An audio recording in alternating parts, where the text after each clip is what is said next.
પ્રણામ. સૂત્ર અર્થના રહસ્યોમાં આપણે ગઈકાલે પંચપરમેષ્ઠી ભગવંત જેની અંદર બિરાજમાન છે એવા નવકાર મહામંત્રને બાંધ્યો. બહુ જ શોર્ટમાં આપણે એને સમજવાનો પ્રયત્ન કર્યો, જે એની ગરિમા નથી જ ચોક્કસપણે. નવકાર એટલે એ એવો મંત્ર છે કે જે મંત્રની અંદર જો આપણે શ્રદ્ધા નામનો તત્વ ઉમેરીએ તો એ તત્વ શું ન કરી શકે એ પ્રશ્ન છે. કારણ કે આ મંત્રની અંદર કોણ બિરાજમાન છે એ મહત્ત્વનું છે. આ કુદરતને સૌથી વધુ જેણે જાણી છે એવા સર્વજ્ઞ ભગવંતો, અરિહંત પરમાત્મા અને સિદ્ધ પરમાત્મા. આ કુદરતની રક્ષા મેક્સિમમ થઈ શકે. કુદરત એટલે એન્વાયરમેન્ટ એવું નહીં, 6 કાંઈના જીવો પણ આવી જશે, સાવ નાનો પૃથ્વી કાંઈનો જીવ પણ આવી જશે, જેને આપણે જોઈ નથી શકતા એવા વિકલેન્દ્રિય જીવો પણ આવી જશે, બધા જ આવી જશે. આ બધા જ જીવોનું રક્ષણ જેમને પોતાની જવાબદારી લાગે છે એવા આચાર્ય ભગવંતો પણ આ નવકારની અંદર આવી ગયા. જે લોકો અનંત જ્ઞાન આપણો સ્વભાવ છે એવું માની અને લોકોના એ જ્ઞાનને પ્રગટાવવા માટે જીવનભર ભોગ આપે છે પોતાની શક્તિઓનો, એવા ઉપાધ્યાય ભગવંતો પણ આ મંત્રમાં બિરાજમાન છે. જે લોકો ફક્ત અને ફક્ત મોક્ષ માટે જ જાણે જન્મ્યા છે, એવી રીતે પોતાના જીવનમાં પોતાનો પુનર્જન્મ કરી અને દીક્ષા લે છે, એવા સાધુ ભગવંતો એ આ નવકારમાં બિરાજમાન છે. હવે આ નવકાર શું ન કરી શકે એમ પ્રશ્ન થવો જોઈએ. નવકાર શું કરી શકે એવો પ્રશ્ન એ અસ્થાને છે. પણ મૂળમાં આ બધું તો જ કંઈક કરી શકશે બધા તત્વો, જો આપણું શ્રદ્ધા નામનું તત્વ એમની સાથે જોડાયેલું છે તો. એટલે શ્રદ્ધાપૂર્વકનો નવકાર. ગઈકાલે ક્યાંક એવા ફીડબેક પણ આવ્યા કે જો આટલો શાંતિથી નવકાર ગણવા બેસવું તો પ્રતિક્રમણો કેટલા કલાકે પૂરા થશે. વાત સાચી છે. આપણે અત્યારે વિધિની અંદર વિધિના ઢાંચામાં છીએ, એટલે વિધિની અંદર ઓતપ્રોત થવામાં ભય એ પણ છે કે આપણી સાથે કોઈ કરતું હોય અગર, તો એની અનુકૂળતા કેટલી ટકે છે એ મહત્ત્વની છે. પણ હું એવું ચોક્કસ માનું છું કે ધર્મ છે ને એ માણવાનો વિષય છે, અને માણવાનું તો ત્યારે જ શક્ય બને છે જ્યારે એકાંતમાં હોય. એટલે સામૂહિક રીતે આપણે જ્યારે છીએ ત્યારે આપણે એને ઓછા સમયમાં પણ સંવેદી શકીએ એવો સંસ્કાર પાડવા માટે સૌથી પહેલાં આ તત્વોને એકાંતમાં એને રિપીટેડલી આપણે એનું સેવન કરવું પડશે. આપણે ત્યાં એવી વાતો આવે છે કે 14 પૂર્વધર મહાત્માઓ હોય એ લોકો જ્યારે 14 પૂર્વનો સ્વાધ્યાય કરવા બેસે તો આપણને એમ થાય કે 14 પૂર્વ કેટલું જ્ઞાન, આમ કેટલી માત્રાનું જ્ઞાન એને રિવાઇઝ કરવા બેસતા હોય તો કેટલા દિવસો મહિનાઓ લાગી જવા જોઈએ. કારણ કે અત્યારે આપણને કોઈ એમ કે 5 પ્રતિક્રમણનો સ્વાધ્યાય કરો તો પણ આપણને સામાયિક પૂરી થઈ જાય છે આપણી. તો 14 પૂર્વ એટલે તો શું? અને છતાં પણ એવું કહેવાય કે 14 પૂર્વી 48 મિનિટની અંદર અંતર્મુહૂર્તની અંદર આ 14 પૂર્વોને સીધેથી ને ઊંધેથી, અક્ષરથી પણ ઊંધેથી એનો સ્વાધ્યાય કરી શકે. તો ત્યારે પ્રશ્ન થાય કે આ ગજબની મતી આટલી સ્પીડ આવી કેવી રીતે? તો એનો જવાબ આવે કે રિપીટેડલી પ્રેક્ટિસ કરવાથી. બસ આવું જ કંઈક નાના પાયે આપણે આપણા જીવનમાં કરવું છે. નવકાર ધડાધડ ગણાઈ ગયો, ગણવો પડ્યો, લોકોની હારે હતા એટલે વાંધો નથી. પણ એટલા ધડાધડ ગણાવવાના સમયમાં પણ મારે એવી પ્રેક્ટિસ પાડવી છે કે મારી નજર સામે અરિહંત શબ્દ બોલાય એવા તરત જ અરિહંત દેખાવા જોઈએ. આ પ્રેક્ટિસ પાડવી છે. પન્યાસી બદ્રંકર વિજયજી મહારાજ, નવકાર બોલીએ અને આ મહાત્માને યાદ ન કરીએ તો એ અયોગ્ય ગણાશે, એવું એક અસ્તિત્વ જે બહુ જ આપણા નજીકના ભૂતકાળમાં થયેલું છે. પન્યાસી મહારાજે એમની આગળ એક ભાઈ આવ્યા કે સાહેબ મને કંઈ આરાધના આપો, યોગ આપો, મારે કરવું છે. સાધક જીવ હતો ઓલરેડી. તો એ કીધું એક કામ કરતો નવકારવાળી ગણ. હી ટુક ઇટ લાઇટલી કે હવે નવકારવાળી તો એમને મેં ગણતા હોઈએ, પણ છતાં પણ એને નવકારવાળી ગણવા કીધી. કેટલીક સામાયિકો પછીથી ગયા કે સાહેબ નવકારવાળી ગણાઈ ગઈ, તો કે એક સામાયિકમાં કેટલી નવકારવાળી ગણી? તો કે સાહેબ 6 નવકારવાળી થઈ. તો કે અચ્છા 6 બાધાભરે નૌકારવાળી થઈ ગઈ, ઓકે એક કામ કર, આવતીકાલે ફરીથી સામાયિક કરજે અને હવે 5 નૌકારવાળી આખા સામાયિક દરમિયાન થાય એવી રીતે નૌકારવાળી ગણજે. પછી 4, પછી 3, પછી 2, પછી 1 ઉપર લાવ્યા કે આખી 48 મિનિટની સામાયિકમાં ખાલી એક જ નૌકારવાળી ગણાય એવા ધ્યાનપૂર્વક નૌકારવાળી ગણ. એ પછીથી હવે એમણે 108ના અડધા કર્યા, પછી એના અડધા કર્યા. એમ કરતાં કરતાં છેવટે એમણે એમ કીધું કે આખી એક સામાયિકની અંદર એક નૌકાર ગણાય એવી રીતે નૌકાર ગણ. સ્થિતિ એવી આવી કે 3 સામાયિક સળંગ થાય ત્યારે એમનો એક નૌકાર પૂરો થતો હતો. આ મહાત્માની વાત નથી, આ એમના આશરે રહેલા સાધકની વાત છે. નૌકાર આ છે. આપણી માટે 3 સેકન્ડ 4 સેકન્ડ જેટલો સમય માંડ અને કોઈકને 3 સામાયિક ઓછી પડે અને આપણને એની ઈર્ષ્યા ન થાય, એના જ્ઞાનની અંદર ભાગ પડાવવાનો મન ન થાય ને, તો આપણે સમજવું જોઈએ કે આપણામાં ધર્મની ભૂખ જ નથી. કારણ કે આ ધર્મ ભૂખ્યાઓનો ધર્મ છે. જેને જ્ઞાનની પીપાસા નથી, જેને ગુણની પીપાસા નથી, એવા વ્યક્તિ માટે આ ધર્મ એ ફક્ત વ્યવહાર રહેશે. આપણે કંઈ વ્યવહાર માટે થોડી કરીએ છીએ, આપણે ક્યાં કોઈને દેખાડવું છે. નૌકારની એવી આદત પાડીએ, એટલું બધું ચિંતન કરીએ કે જ્યારે એને શોર્ટમાં પણ બોલવાનું આવે ત્યારે પણ આપણી નજર સામે એટલીસ્ટ એ ગુણો આવી અને તરત વયા જાય, પણ ગુણો ઉપસ્થિત તો થાય જ. નમસ્કાર. મહામંત્ર. નવકાર આ શબ્દ જે છે, કાર એટલે ગાડી નહીં, આ ઇંગ્લિશ વર્ડ નથી. કાર એટલે અવાજ. નવ એવા અવાજો કે જે અવાજોના કારણે આ આખા વિશ્વની ઓરાની અંદર, વાયુમંડળની અંદર એક પરિવર્તન આવી શકે છે, એ નવકાર. નવકારનો બીજો પણ એક અર્થ એવી રીતે નીકળી શકે, દર વખતે જે નવો અવાજ આપે, અંદર નવો અવાજ પ્રગટાવે. નવ એટલે નવું, એટલે એ વ્યાખ્યાને પણ આપણે નવકાર ગણી શકશું કે જે દર વખતે કંઈક ને કંઈક નવું આપણને આપે એવો અવાજ, એ નવકાર. જે દર વખતે આપણી અંદર નવનિર્માણ કરે એ નવકાર.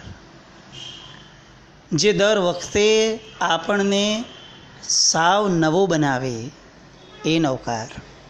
હજી 2 મિનિટ પહેલાં કોઈએ આપણને ક્રોધ કરતા જોયા હતા અને આપણને એમ થયું કે નહીં, મારે ક્રોધ નથી કરવો, ક્રોધને રોકવો કેવી રીતે, ચાલો નવકાર ગણી લો.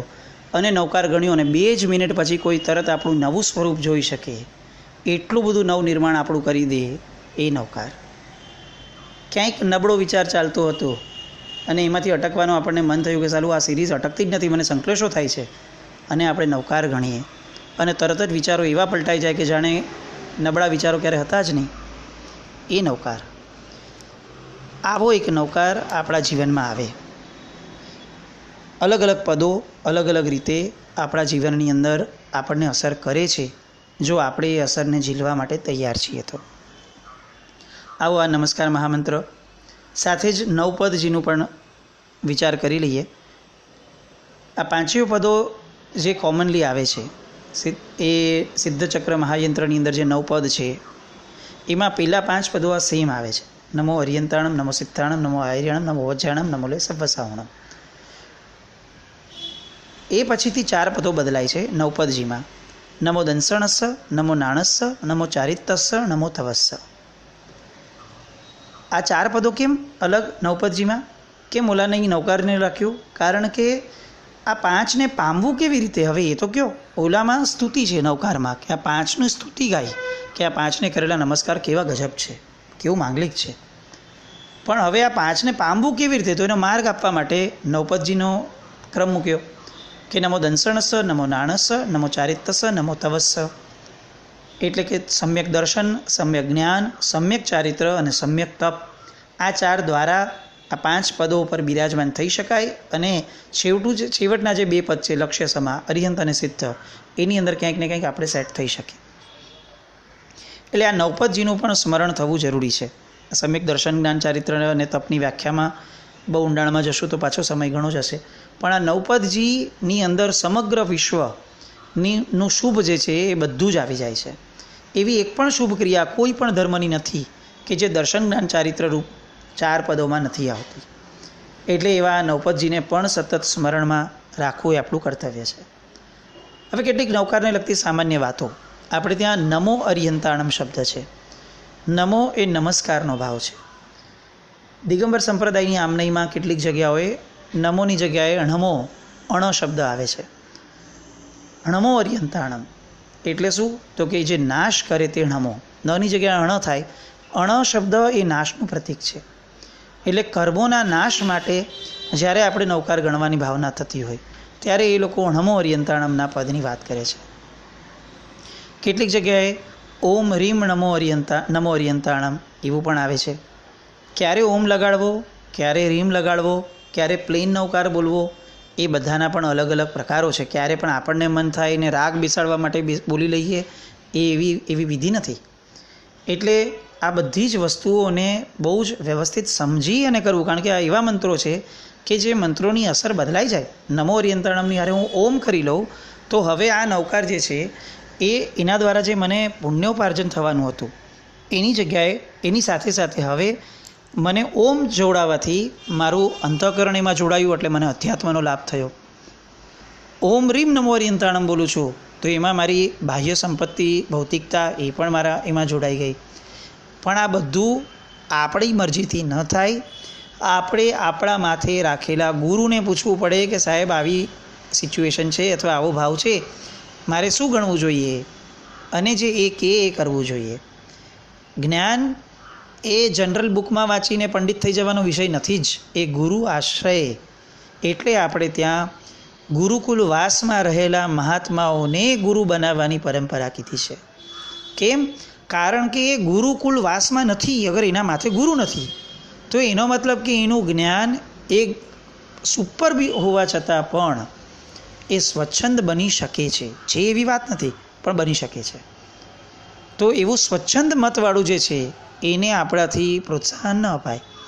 તો આપણે ત્યાં આટલી હદ સુધી આ બધી વાસ્તુ મૂકી છે કે ગુરુનો આશ્રય, અને ગુરુ પણ કેવા, તો કે જે ગુરુકુલ વાસમાં રહે છે એવા ગુરુઓ, જેના માથે ગુરુ છે એવા ગુરુ. તો આવી અલગ અલગ નૌકારની વાતો. એની પછીથી પંચેન્દ્રિય સૂત્ર આવે છે. પંચેન્દ્રિય સૂત્ર એટલે સ્થાપનાચાર્યજી સ્થાપવા માટેનું સૂત્ર. એ આપણે બધા જાણીએ છીએ. જે લોકો હિલિંગ શીખ્યા હશે એ લોકોને આ ખ્યાલમાં હશે કે હિલિંગને આપવાની પ્રાઇમરી પદ્ધતિ એ છે કે જે મુદ્રામાં આપણે લોકો પંચેન્દ્રિયની સ્થાપના કરીએ છીએ, આ સ્થાપનાચાર્યજીની, એક્ઝેક્ટ એ જ મુદ્રા દ્વારા આપણા વાઇબ્રેશન્સને સામા વ્યક્તિને આપવાની વાત છે. પ્રાઇમરીલી હિલિંગની મુદ્રા આ છે. એના દ્વારા આપણે એક વસ્તુ સમજી શકીએ કે આ હિલિંગવાળા તો ભગવાન જાણે ક્યારે જાગ્યા હશે ને ક્યારે જન્મ્યા હશે. પણ આપણે ત્યાં તો અસંખ્ય સમયથી, એટલે વર્ષોના ઇતિહાસથી આ પરંપરા ચાલતી આવે છે કે આપણે નવકાર અને પંચેન્દ્રિય લખ્યું હોય એવું કોઈ દ્રવ્ય, અથવા સમ્યક દર્શન, સમ્યક જ્ઞાન અથવા સમ્યક ચારિત્રના ઉપકરણ, આ કોઈ પણ તત્વની અંદર આપણે પંચેન્દ્રિય સૂત્ર બોલતી વખતે જે મુદ્રા રાખીએ છીએ એ મુદ્રા દ્વારા આપણા શબ્દો એ આપણા વાઇબ્રેશનની અંદર આવે, અને એ વાઇબ્રેશનની સ્થાપના એ આ જેને સ્થાપીએ છીએ એનામાં થાય. એ આશયથી પંચેન્દ્રિય બોલવાનું છે. બાકી આપણે આટલા દૂર બેઠા છે, સામે સ્થાપનાચાર્યજી છે, ખાલી પંચેન્દ્રિય બોલવાથી એનામાં કેવી રીતે સ્થાપના થઈ જશે? તો કે ના, એમને નહીં થાય, વિચારવાથી નહીં થાય. તમે એ પ્રકારની હાથની મુદ્રા કરો તો જેવી હાથની મુદ્રા આવી રીતે જશે એવી તરત જ હાથના ટેરવાઓમાંથી આપણા મનમાં જે વાઇબ્રેશન ચાલે છે એ રિલીઝ થશે. કારણ કે આપણી ઓરા આ હાથના દ્વારમાંથી બહાર નીકળે છે. અને એ ઓરા ક્યાં જશે? આપણે ટાર્ગેટ મૂક્યું છે સામેનું જ, એની સામે જ જોવું પડે અને આવું લક્ષ્યપૂર્વક કરવું પડે કે મારે હવે આ ઉપકરણની અંદર આચાર્ય ભગવંતને સ્થાપવા છે. આવા લક્ષ્યપૂર્વક પંચેન્દ્રિય બોલાય એટલે આપણા શબ્દો એ ડિરેક્શનમાં જાય, આપણા વિચારો એ ડિરેક્શનમાં જાય, અને આપણી ઓરા પણ એ જ ડિરેક્શનમાં જાય. અને એ ડિરેક્શનની અંદર આપણી ઓરા જતાં હવે એ જે તત્વ છે કે જેની અંદર આપણે પંચેન્દ્રિય બોલ્યા સ્થાપીને, એ હવે એ દ્રવ્ય નથી. આપણે જ્યાં સુધી સામાયિક ન કરીએ ત્યાં સુધી એ સ્વયં આચાર્ય ભગવંત છે. સ્થાપનાચાર્યજી તરફ પગ ન રખાય, સ્થાપનાચાર્યજીને આપણું થૂક લાગે એટલા નજીક ન રખાય, સ્થાપનાચાર્યજી આપણા નાભીના લેવલથી ઊંચા રખાય. આટલું બધું બહુમાન કેમ? કારણ કે સ્થાપનાચાર્યજી નથી, એ આચાર્ય ભગવંત છે. અને સ્વયં આચાર્ય જો સામે બેઠા હોય તો જેટલો રિસ્પેક્ટ અપાય એટલો રિસ્પેક્ટ આપવો પડે. આચાર્ય ભગવંત બેઠા હોય તો આપણે ગોસિપ ન કરીએ. આચાર્ય ભગવંત બેઠા હોય તો આપણે કોઈની હારે કોઈ સંસારિક કામ કે જેમાં હિંસાચાર સમાયેલો છે એ આપણે ક્યારેય ન કરી શકીએ. આચાર્ય ભગવંત બેઠા છે તો આપણે વસ્ત્રનું પરિવર્તન ન કરી શકીએ એમની સામે. આવા કેટલા બધા નિયમો, આવી કેટલી બધી એમના પ્રત્યેની બહુમાનની ધારા એ આ જોડાયેલી છે આચાર્ય ભગવંત સાથે. તો એઝ ઇટ ઇઝ બહુમાન સ્થાપનાચાર્યજીની સામે પણ હોય. એને ધડાધડ ઉપાડી લઈએ ને મૂકી દઈએ ને પછીથી એને ક્યાંય પણ મૂકી દઈએ ન ચાલે. આપણે ત્યાં એક બહુ સરસ વાત આવે છે. આપણા બેસવાને ઉઠવા માટે કટાસણા નામનો તત્વ આપણે વાપરવાનું કીધું. સહેજે આપણે એની પર ઊભા રહીએ છીએ એટલે પગ તો લાગવાના જ છે, બેસીએ છીએ એટલે પગ તો લાગવાના જ છે. અને છતાં પણ એક મહાત્માએ બહુ સરસ રીતે મૂક્યું છે કે કટાસણાની બાબતમાં એવું લખાય છે કે કટાસણાને પગ ન લગાડવો. હવે આશ્ચર્ય થાય કે કટાસણાને જો પગ નહીં લગાડીએ તો ઊભા કોની પર રહેશું? તો ત્યારે એમણે બહુ સરસ કર્યું આનું વિશ્લેષણ કે કટાસણાને એટલા બધા બહુમાનથી રાખવાનું છે કે જ્યારે ઊભા રહેવું પડે ત્યારે ઊભા થવું, ઊભા રહેવું, બેસવું પડે બેસવું કરવું, બધું બરાબર. પણ પછીથી જ્યારે એનો વપરાશ થાય છે, એટલે કે હવે એને સંકેલવું છે અથવા એને દૂર કરવું છે, ત્યારે પગનો ઉપયોગ ન કરાય. કારણ કે એ બહુમાનનું સાધન છે. એના વપરાશ પૂરતું બધું જ ચાલ્યું, પણ પછીથી ઘડી કરવી છે તો ઝૂકીને કોણ કટાસણું લે? પગેથી ઉપાડી લે, એને ખસેડી દઈએ પગેથી. પગ ન લગાડાય. તો જેને ખરેખર જેની ઉપર ઊભા રહેવાનું છે એને પણ જો આટલું માન આપવાનું કીધું એવા એક ઉપકરણને, તો પછી જેની સાક્ષી એ ધર્મ કરવાનો છે એવા આચાર્ય ભગવંતની સ્થાપનાચાર્યજીને તો કેટલું બધું માન આપવું પડે.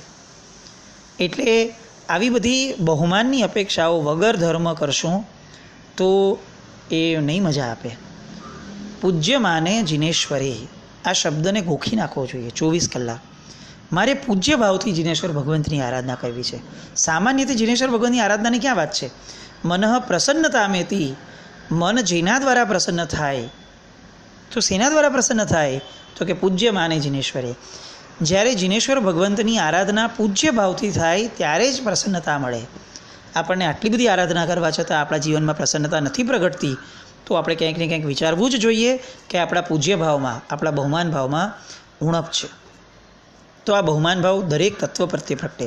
જરૂરી નથી કે આપણે બધું કરવું છે, જરૂરી નથી કે આપણે ઘણી બધી આરાધનાઓ કરવી છે, પણ જેટલી પણ કરશું એ બહુમાનપૂર્વક કરશું, જેટલી પણ કરશું એ ઊંડાણપૂર્વક કરશું, જેટલી પણ કરશું એ સમજણપૂર્વક કરશું, જેટલી પણ કરશું એ ભળવાપૂર્વક કરશું. આનો અર્થ એવો પણ કોઈએ ન કાઢવો કે આરાધના ઓછી કરવી અથવા જે વધુ આરાધના કરે છે એ લોકોને સમજાવવું કે તમે લોકો ખોટું કરો છો. એબ્સોલ્યુટલી નહીં. સૂત્ર અર્થ રહસ્યની અહીંયા જેટલી પણ વાતો આપણે કરીએ છીએ આ બધું આપણી ઉપર એપ્લિકેબલ કરવા માટે છે, બીજા ઉપર એપ્લિકેબલ કરવા માટે નથી જ. કારણ કે બીજો આ ભાવથી નથી કરતો તો એ ઉતરતો છે, હું કરું છું તો ઉત્કૃષ્ટ છે, આવી કોઈ વાતો જ નથી આવતી. પરમાત્માના શાસનની અંદર આરાધનામાં કમ્પેરિઝન નામનું તત્વ જ નથી. તમે એવી રીતે કેવી રીતે કરી શકશો કે આ હું કરું છું એ ઉત્કૃષ્ટ છે અને તું કરે છે એ નીચલું છે? આ ક્યાંથી લાવ્યા? એના મનના ભાવ આપણને ક્યાં ખબર છે? એની મનની પરિણતિ, એનો પક્ષપાત આપણને ક્યાં ખબર છે? અને હું ઉત્કૃષ્ટ કરું છું આવો અહંકાર એ જ આપણી આરાધનાને નીચલી બનાવી દેશે. તો પછી ઉત્કૃષ્ટતા ક્યાં રહી?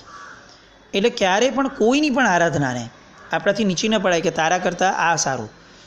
તું આંબેલ કરે છે ને મેં ઉપવાસ કર્યો તો હું ચડિયાતા ધર્મવાળો છું. ક્યાંથી લાવશું? આ ક્યાંથી લાવ્યા? એની શક્તિ પ્રમાણે એનું આંબેલ એ એની માટે એક્સ્ટ્રીમ છે. કદાચ એ આંબેલ પણ માંડ કરે છે. એની આહાર સંજ્ઞા ઉપર કંટ્રોલ કરવા માટે એણે માંડ આંબેલ કરીને પોતાના મનને મનાવી અને મનને જીતવાનો પ્રયત્ન કર્યો. અને આપણી માટે તો 28 સહજ હતી ને આપણે ઉપવાસ કરી લીધો છે. તો આપણો ઉપવાસ એના કરતાં બેટર કેવી રીતે? આપણો ઉપવાસ આપણી માટે બેટર છે પણ એના કરતાં બેટર છે આવી વાત ન ચાલે. સૂત્ર, અર્થ અને રહસ્ય, આમાં સૌથી પહેલું આ જ સમજે કે આ બધી વાતો આપણા માટે જ છે. બીજાને ચકાસવા માટે કે બીજાને એનાલાઇઝ કરવા કે બીજાને સ્ટેમ્પ લગાડવા માટે મહેરબાની કરીને આ તત્વોનો ઉપયોગ આપણે નથી જ કરવો. એટલીસ્ટ આ માધ્યમને તો ઉપયોગ ન બનાવવો એવી મારી નમ્ર વિનંતી છે. પંચેન્દ્રિય સૂત્રની વિશેષ અર્થમાં આપણે આવતીકાલે જઈએ. જીનાગના વિરુદ્ધ, સૂત્રોના આશય વિરુદ્ધ અથવા કોઈ પણ વ્યક્તિની પોતાની સંવેદનાની વિરુદ્ધમાં કોઈ ભાવ વ્યક્ત થયો હોય અને કોઈ કદાચ દુભાયું હોય તો એ સર્વનું ત્રિવિધે મિચ્છામિ દુક્કડમ. જૈનમ જયતિ શાસનમ.